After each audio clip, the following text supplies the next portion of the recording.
SG Reads. Hello fellow travelers, my name's SG, welcome to the channel. They say that mimicry is the strongest form of flattery, and for many things that goes true, whether it be movies, maybe it's radio hosting, or even music in itself. But the strongest form that we have known in current times is of course comic books and movies. That being said, we do know that there are many different comics that have copied and or have based themselves off of other comic book characters, from bigger stories to smaller ones. Now, the Fantastic Four, the original family of Marvel, is no exception to this line. They are the original family of Marvel, as I said before, but many have copied them, parodied them, and in a way, gone on to achieve more success later down the line. So we're going to look at 5 different times the Fantastic Four has been copied, and have even succeeded in ways that the original Fantastic Four may have not been able to, or have fallen flat, and or have gone into their own lives way past the idea of being a parody. With that being said, let's get started, shall we? But before we start, please leave a like, comment, subscribe down below, leave in the comment section if you like this kind of content. If you do, I'll make more down the line. If you have any other suggestions for this Fantastic Four video, please leave it down in the comment sections as well. I'd like to know more about what could be considered either copycat, parody, and or inspiration based on the Fantastic Four themselves. There's always an interesting topic, and we will get back to it maybe next time with another type of story. And with that being said, let's get to it, shall we? The first 2 items on our list are from Marvel's own rivals, aka DC Comics. They did their own take on the Fantastic Four formula 2 times, to be precise. Once that was similar, but often told to be slightly off. The other one very much similar, and even got them in trouble a couple times. But for right now, let's focus on the first one on the list, aka the Terrific Trio. The Terrific Trio originally came from the Batman Beyond animated series episode called Heroes. They are one-time characters that appeared only the one time, but have made several appearances in the comics themselves. Led by Dr. Mike Morgan, who is both a mix of the Thing and the Human Torch, going by the hero name Magma. Mary Michaels as his wife and also partner in this, known as Phaon. With the ability of smoke and the air itself, she manages to go through small areas and eat dark corners. And last on the list, the 2D man, Dr. Stuart Lowe, with the ability to stretch and to shrink himself to as thin as a piece of paper. Together these 3 form the Terrific Trio, and it's not hard to see the inspiration behind them being the Fantastic Four. While at the end of this day they were only one-off characters to appear in the show, they themselves tried to make appearances in the comics and even tried to do their own spin-off, but were ultimately denied by Marvel due to their similar natures as the Fantastic Four. With even Phaon making an appearance again as one of the main antagonists of the books in Batman Beyond Volume 2 in 2016. While they were memorable characters, their time was short, showing that they all lost control of their abilities. With Magma being sent to the center of the earth due to his hot nature, Phaon pretty much vanishing into thin air because she was unable to control her form for that long, and 2D Man basically melting into a pile of goo. It's sad, but they were very interesting characters that did get brought back here and there, but ultimately were forgotten as time went on. Leading to our next Terrific variation, aka the Terrifics themselves.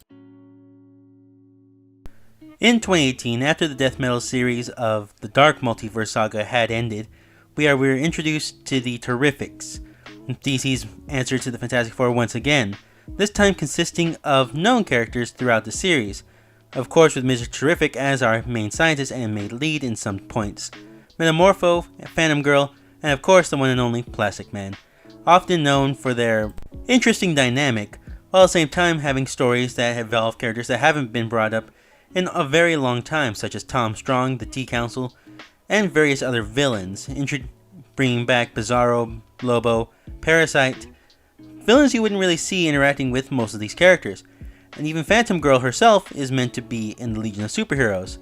So it was an interesting idea, a different concept, and definitely gave a different feel from the Fantastic Four we know. But with the lineup we got, there was no helping that we still saw the Fantastic Four in this lineup as well.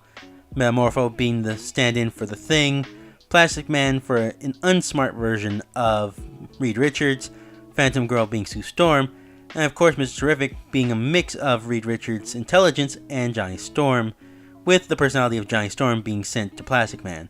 This is a kind of mix and match up kind of storyline for just two characters. While the series itself was interesting and fun at the time, it has long since been discontinued. For reasons we do not know, mainly because of low sales, or maybe because the series itself had run its course. Either way, it was a fun attempt at this new kind of storytelling, but could not fight the ideals that people had about it, being a simple Fantastic Four ripoff. Well, now that we've talked about ones that didn't work, how about we talk about a couple that did work, such as with Disney's 2004 hit movie, The Incredibles.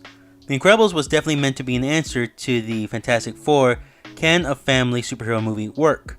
And this answered the question with, yes, it just needs to be written, and the characters need to be likable. Mixing, of course, the characters of Bob Parr being their version of the Thing without having the deformities, and of course, Helen Parr being that of the Mr. Fantastic with the elongated abilities, Violet Parr being the Mrs. Fantastic of the team, and Dash acting kind of the Human Torch of the team, if you will, but not with fire, with super speed. These were all different variations of the abilities as we've seen before, and we do see them extend and grow as we go throughout the rest of the movie.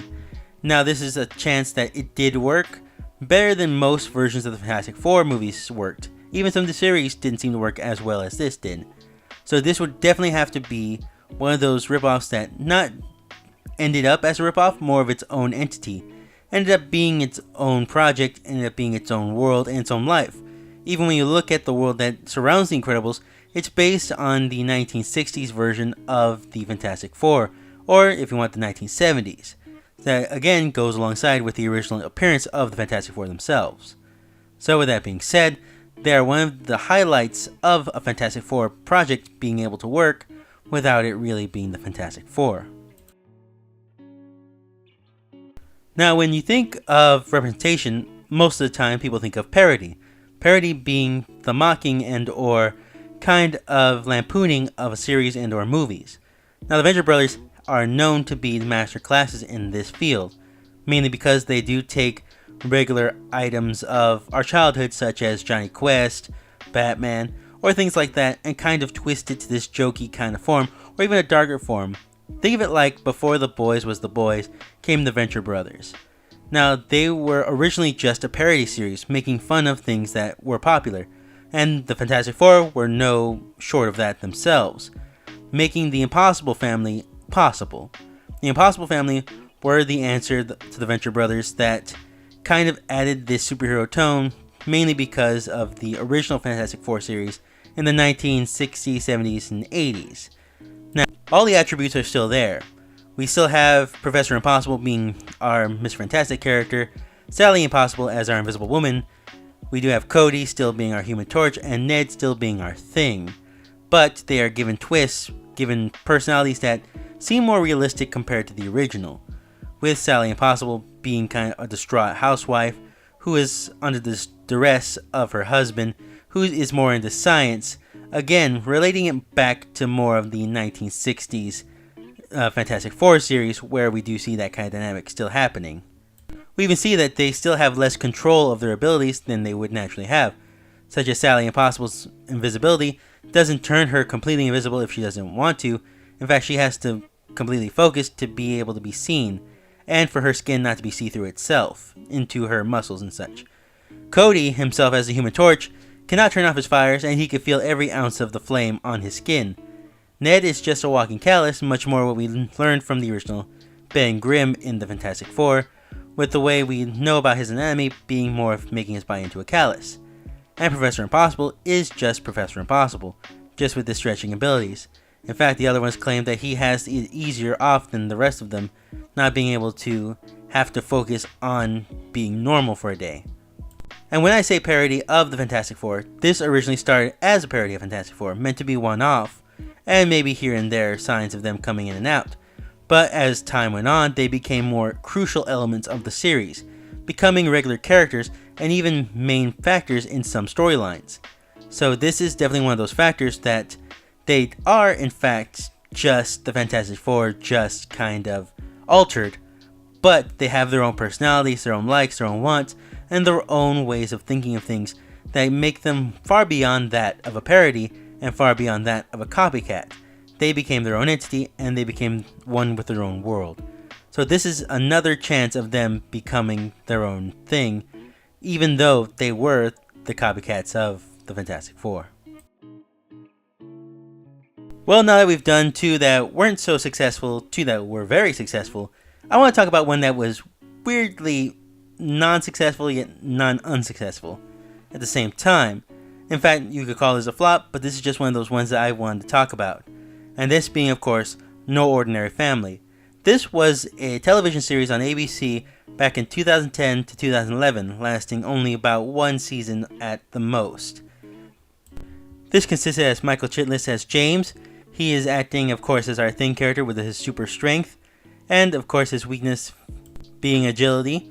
Julie Benz as Dr. Stephanie Powell, a scientist with global tech. She has the ability of super speed. Again, we see that connection of Dash being the Human Torch, but in this one it's taken to the idea of her being more of the wife character. We then have Key Penderbaker as Daphne Nicole Powell, their 16-year-old daughter with the ability of telepathy, and Jimmy Bennett as James J.J. Powell Jr. with the ability of super intelligence and genius vision. These are definitely traits we see in the Fantastic Four, and kind of that same idea of them being a family making a play into the overall story.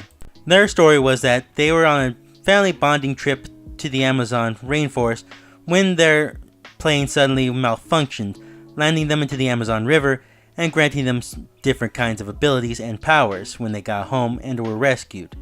So with that, they end up fighting crime and dealing with everyday life as a regular family, aka a not so ordinary family. The series did not last that long. It lasted about one season, as I said before, and did have its moments, while at the same time not really being anything unique and or different. In fact, forgotten by most people to this day. But I just really wanted to cover it myself, mainly because I was doing a video like this and thought it'd be interesting to break the ice with something a little more out there and a little more lesser known. And that is my top 5 pick for the most well-known, least known, and of course the obscure versions of the Fantastic Four copycats. If you did like this video, please leave a comment down below, see if you want me to cover another character that has had their copies, their other series, or something along those lines. Or even if you want me to do another Fantastic Four episode, I will definitely think about it. If there are more out there, I would like to definitely see them. If you know some that can make a pop-up in this kind of scenario, please leave it down in the comment section. I'd really like to hear about it, see it, or will I do a video on it. Thanks again for watching. I hope you guys enjoyed this video. Please, again, subscribe and leave a like down below. It really helped me out. Lets me know you like this content. And thanks again for watching, and see you guys next time. Have a great one, and see you later.